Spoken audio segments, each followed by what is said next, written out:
below after that 32 tag, so not quite enough, but might have a nice little ambush opportunity, especially with those 3 crash pads here. However, he needs to be careful as there's 2 players here, and I think one of the players has to be below Storm Surge because they're in the zone and still pressing really aggressively. And a nice heads-up tag there by Deceptos to get another tag for that Storm Surge. He's hopping the box. He's done with it. He says, you know what? I don't want to wait anymore. I want that tag. And with that elimination, he secures himself a placement point as well as the elim point going into that top 75 placement threshold.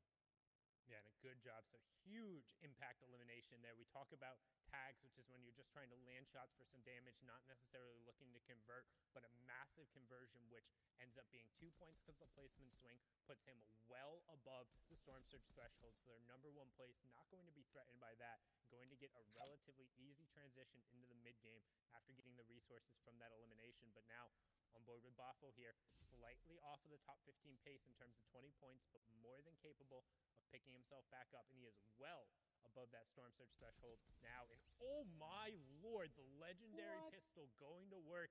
Ovations Arion going down there, and we've talked about just how strong that weapon can be and why these competitive and top players are opting to pick it up. It's because in the most recent season, all of those assault rifles have had their headshot multipliers change to be 1.5.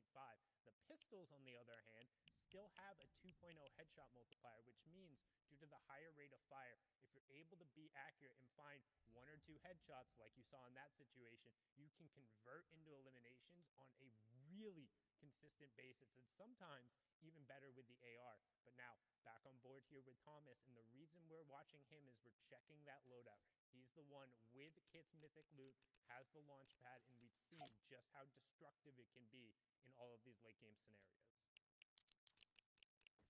And Thomas has been mastering it so far, but he does get tagged up again. This is not good for Thomas. He's got the Shockwave launcher. He's got a lot of builds, but he's running out of heals as he's going to get a nice beam, and we'll see him Shockwave here momentarily. No, decides not to.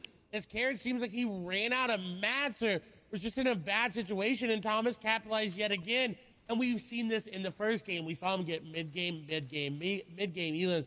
But this is the first time he's been able to actually get an elim and get the loot that comes with it. So that's going to be really good and really scary for these competitors.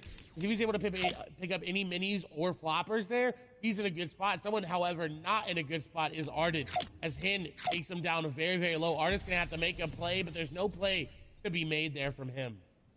Yeah, and the Storm was on his back, forcing him to rotate through. Your Hen also good job dropping down, picking up whatever he could get there, because you notice not a ton of materials coming over just below the elimination counter to the right of his name. You can see the total number of builds he has available as it does start ticking down. So only about a third of the maximum available, because when you're in the competitive mode, there is a mat cap. It's not 999 metal, 999 wood, 999 brick. No, you can only carry 500 of each, which ends up equating to 150 total builds. Is now we're going to switch on over to an initial replay here of Hen putting pressure down towards the fight and getting kind of this first damage onto Ardit, and it's just like a really good job making sure he's closing this out. And you can see, because the Storm is pressing up on the back and Ardit doesn't have the supplies or anything to really get past Hen, he's just forced to go, and Hen faking that he had rotated and then turning around, a really good job picking up that elimination.